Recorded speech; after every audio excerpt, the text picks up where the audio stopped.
Good evening and salutations, my GH fans. Okay, I know that this scene with James, you know, falling in the water because he tried to get his frisbee is supposed to be taken seriously. But, like,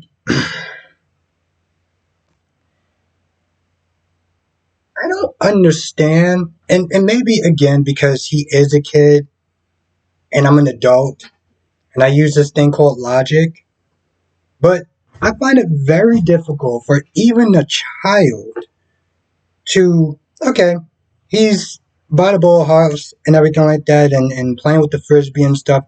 Why would he just randomly throw the frisbee in the water? Like, why?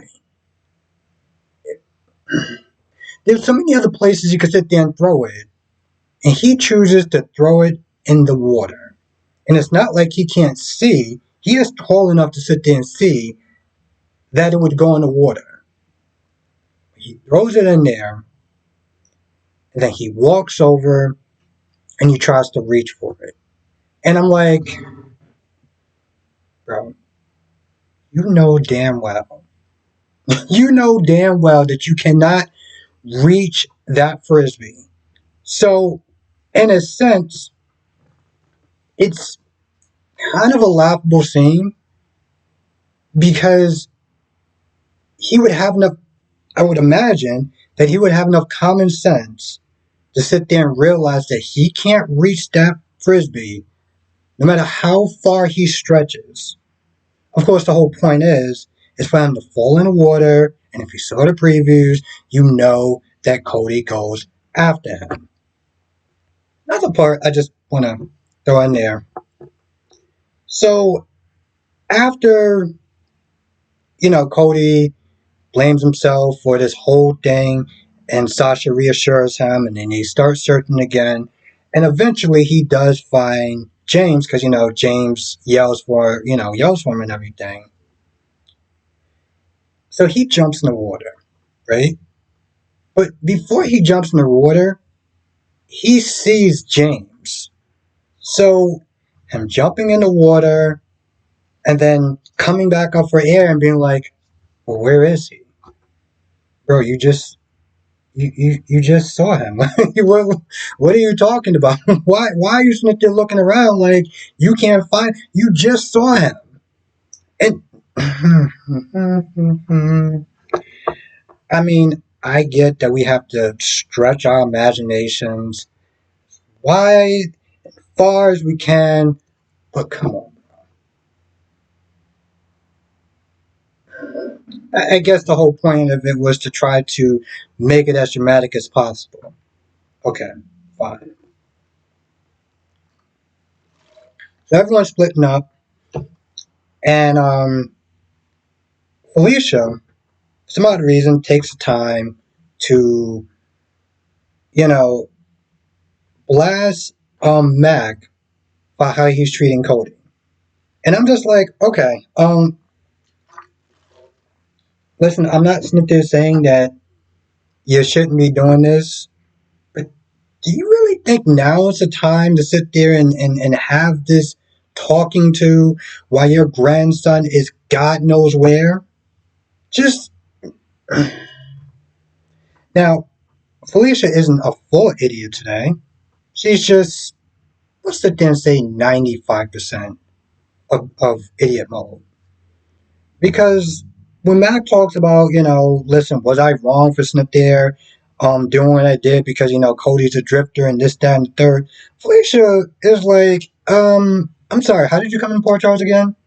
Remember you was doing all sorts of schemes and stuff like that. You was not a good dude when you first came in, and people gave you chances left and right, and you turned out to be a really great guy. Yeah, maybe you should sit there and think about that moving forward when you're talking to Cody. Now, again, well, I think that was important, and it needed to be said. I don't think it needed to be said right then and there. You got your grandson wandering around God knows where. Yeah. Now, before that whole thing happens, James is, well, trying to get the frisbee. He sees Willow, so he hides, right? He hides, and Willow is on the phone or whatever, runs into Nina.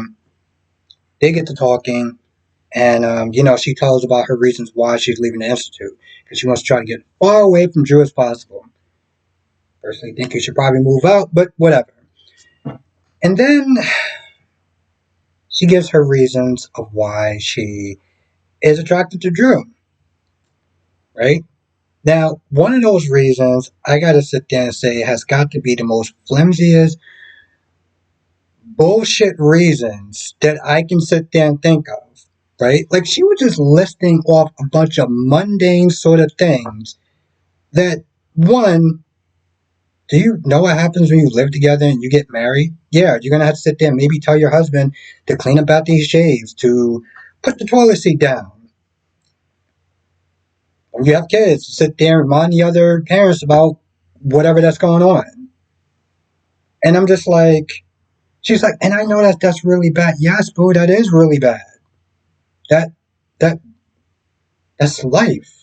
Like, I mean, granted, I know that in the grand scheme of things, she had other reasons. Like, he saved her life. He was a good person, and he really fought hard. Just by him being in jail, he came out. He made some of himself, and one of the things she said was that Michael hides things from her, and Drew treats her like an adult that can handle things. Okay, good, great. You, you know what? You know how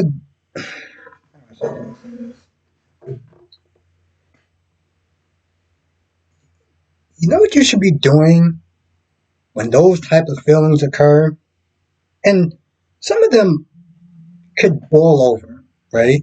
Hiding stuff, keeping a part of yourself from someone else, having them treat you like you can't handle things, and to a point it blows over. You seek therapy. You seek counseling. You seek relationship counseling. You don't just decide, oh, he has all these good qualities and he's not my husband. Now, if she would have sat there and said something like, I find him to be very attractive, right? Yeah, you could be attractive to your partner, whatever, but you have eyes, right? I just feel like maybe the attraction level should have been probably boosted up a little bit more, and maybe if it was some really bad things or missing, just like not the stupidness that she was not there listing off that you can just have therapy about, but like actual real issues. Like, hmm. So anyway, she gives her flimsy, acidine, bullshit excuses of why she's doing what she's doing. And Nina's like, well, you shouldn't be so hard on yourself. No, no, no, no, no. See, it's probably in a lot of ways a good thing that she did not grow up with you because I'm pretty sure if Willow would have grown up with you, she would have been nothing more than an entitled, spoiled brat, aka Summer Newman from The Young and the Restless. So, in a lot of ways, probably a good thing that she didn't grow up with you. Anyway, they talk it out. Apparently, she feels better. Michael comes in and talk a little bit more. Willow leaves. Michael, invites her to a family dinner, whatever, by the Quartermains. And he felt so awkward doing it, right? And I'm like, Michael, listen, I get that Nina's like, I don't want any of this verbal and vicious and hateful, spiteful, meanful, whatever tension going on. And that's fine, right? Like at some point, okay, fine, you can sit there and drop that, and you can be cordial. You don't have to sit there and invite this woman to a dinner, a picnic, or whatever. Now, if you're talking about it and she just happens to be there, you don't want to sit there and be a dick and be like, all right, we're gonna go to the beach. You'd be like, we're gonna go to the beach. You wanna come through? No? Okay. All right. Well, I understand. Like, I'm just saying, like that whole thing was completely unnecessary. Now Lois is not there asking questions. No, before we even get there, let's talk about John. John and his erratic ass behavior. Okay, so here's the thing. I don't generally tend to do spoilers and rumors and things of that nature,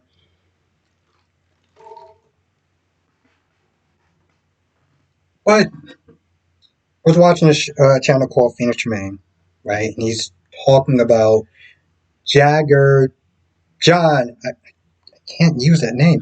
John, rumored to be exiting the show. Now, I'm sure a lot of people have heard that or whatever. And, I always sit there and take that stuff with a grain of salt. But the way that John was acting today was just very kind of over the top, right? He walks in, he's all happy, he hugs Ava. He's like, oh, I finally found a way to get rid of Sunny. And he hugs Ava, and I'm like, what the hell are you doing? And then he's like, well, I'm going to sit there and use Clemens as bait to sit there and get Sunny. I was like, you already told her that. What's the difference between you told her that before and you acting like this is a new idea? That didn't make any sense to me. Now, he talked about the plan and she's not exactly on board. And Scotty comes in, Scotty's on board, right? They're like, oh, we're doing this for Karen and everything. Okay, cool. But April's like, what happens if he tells? What happens if he sits there and tells the truth? Then I may either be killed or go to jail or something. I don't know. She's not on board, and John's all like, I can protect you, this, time, the third. Now, one of the things John did sit there and say is when Ava was talking about those photos, John was like, listen, you can look at those photos another way, and they can actually work out on your benefit. Remember when Molly was not there looking at the photos, and it was one photo of Christina just pointing, like the really angry, I'm coming at you. We can interpret any sort of bad scenarios that can wind up happening, what she said. So in a lot of ways, what those photos Christina Smith did thinking will help her case, it may also actually hurt her case as well. Um, Now Scotty comes to pick up the pharmacist that is hiding in some sort of a dungeon or something. They're gonna sit there and take him to Spoon Island.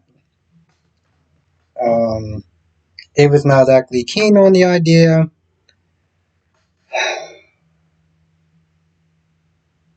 And John just thinks that, oh, I don't even understand what John is actually thinking at this point. So what do he think? He thinks that Sonny's going to come in there.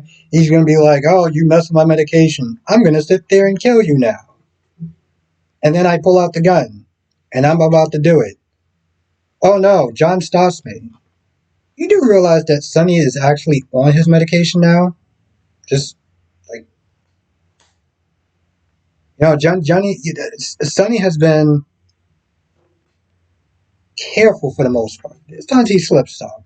He's been careful. So you're thinking that you're dealing with Sonny who is irrational, who's going to flip.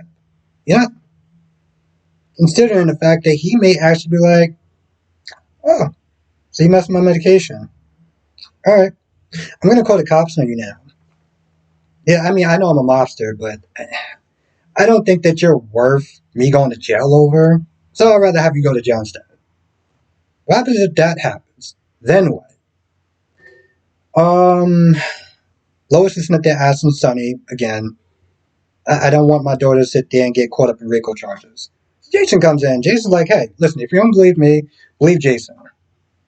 Jason's like, hey, listen, this is coming from, coffee, business stuff. Well, it's like, oh, okay, all right, well, you know what, listen, if you say so, then I totally believe it. I mean, it's not like you didn't sit there and never kill for this guy, lie for this guy, but if you say it, since you don't like the sound of your own voice, I'm going to believe you. And she walks out and goes to deception, and Maxie's not answering the phone. Maxie, I almost kind of forgot about Maxie because she didn't really do too much of anything. I mean, yeah, she was looking around with Spinelli and everything and talking about James and worried about James, but also wants to punish James, but not to a point where he wants to sit there and take therapy sessions, just close enough. That's the gist of the Maxie and Spinelli stuff. Um, Now what the hell is one of happening? Oh, so Lois goes back to deception and Lucy is there. Now, again, Tracy's like, no, that's not going to happen. I'm not sitting there working with Sonny for obvious reasons. AKA he's a mob guy, and I don't want to go to jail. And I kind of like this company, and I may want to sit there and hand it over to Brooklyn one day. So, no. Now, while Brooklyn and Natalia sit there saying how it could be good for Sonny to sit there and have his money come in and do it. And Lucy eventually comes in, and Lucy's like, listen, I'm for Sonny. Lois comes in and it's like, maybe we should sit there and hear what Tracy has to say. Maybe Tracy has a point about this whole, not taking money from Sonny. I'm pretty sure you just said before that you were cool because Jason said that it was cool, so you kind of took Jason's word, and now you're coming here and you're changing your mind again. I don't just for her to sit there and change it back. By the way, when Tracy was like, well, why would we sit there and take money from somebody who would sit there and sell out their own mom? And Lois was like, whoa, whoa, whoa, whoa, whoa. Listen, if Sonny said that it's legit, then it's legit. Oh, okay. You said like 15 minutes ago that you was not taking his word for it. Okay, whatever. Now she's Team Sunny again. So she's Team Sunny, and everyone seems like they're Team Sunny. And I don't know. I guess Tracy just kind of just. At first, Tracy was like, "Let's just sit there and hold out for a little bit, let cooler heads prevail." And then she's like, "Well, listen, if we all get one up in handcuffs, don't say I didn't warn you." So I don't know if she's gonna sit there and keep fighting it, or is she just gonna be like, "All right, well, listen, I tried." But like I said, I just found that whole meeting just. Also, they hired. I guess. Well, there was one point where Tracy did sit there and bring up about because Tracy and Natalia was going back and forth, and Tracy brought up the whole you know homophobic comments, right? Homophobic comments or whatever, and she was like, "Well, I'm sorry or whatever," and I always sit and regret that, but my business skills is top notch. Now, Brooklyn says something along the lines of, listen, Tracy does have a point. Like, this company doesn't stand for, pretty much gay bashing. But then she's okay with it because, she's a good businesswoman. Now, my issue with this whole thing, right, is the same issue that I had um, when Brooklyn wanted to sit there and bankroll a company, a music company. Here's the thing. If you find out like if your company is supposed to be about acceptance and bunch of words representation and stuff like that, why would you even have somebody working at your company? I don't give a damn if they are a janitor, if they are a person that is a person who get bashes gay people and stuff like that. You don't let them in your company because it's a bad look for the whole company. You're saying one thing, and then and then you're sitting there allowing somebody to be at your company.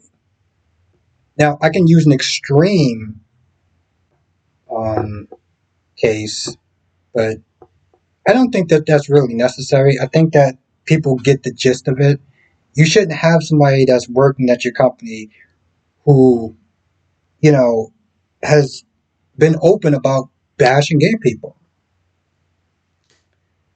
Yeah, I'm not comfortable sniffing using that scenario, so I'm not going to. But just take my word for it. It's not good for a company. Looks, just in general. Um, let's see. I think that's about it. Yeah, I did forget about the fact that Jason and Sonny was not there talking about the pharmacist, and they got eyes on pretty much Ava, and Scotty, and John at the gallery. And they're sitting there thinking about how they're going to go about getting this pharmacist. Well, he doesn't sit there and say he's just going to, snap him out of existence. So, like, again, I don't really understand what is John actually banking on. Because he knows that Sonny is back on his meds. So he's not going to be volatile and just irrational at this point. Anyway, I feel like that's pretty much about it. That's the gist of the episode. Now, if I missed anything, um, write in the comment section or come to the live stream tonight, 8 p.m. Eastern, 5 p.m. Pacific. We'll talk about all the shows. General Hospital, Days of Our Lives, Born and Beautiful, Young and Restless. And with that being said, I'm going to go. I'll see you in the next video.